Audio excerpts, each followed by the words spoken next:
Yeah, I have Hershey Kiss wrappers in my hand. You're not the one with the sweet tooth, though. That's Priska. Yeah, I have cough drops in my pocket. No, you're not allowed to get the cough drops out of my pocket. You can quit nudging with your little nose. No, don't tear up my shorts.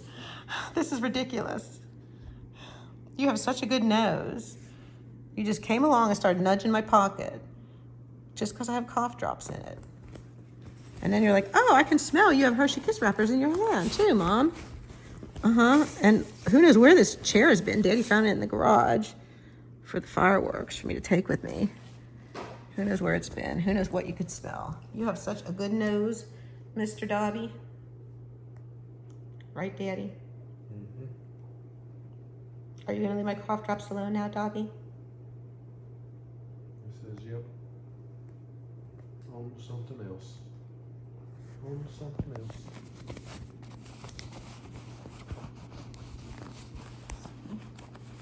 Got cough drops here.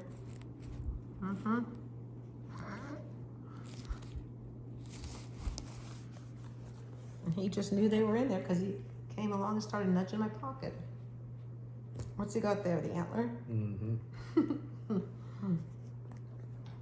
Yes, Dabi, play with your antler. Not cough drops, Hershey Kisses, or whatever else. Do not eat my shorts. No, don't tear up my shorts. I don't care that there's a cough drop in there. You're not allowed to tear off the beads or the strings. Go back there for the antler. Go lay down with Daddy.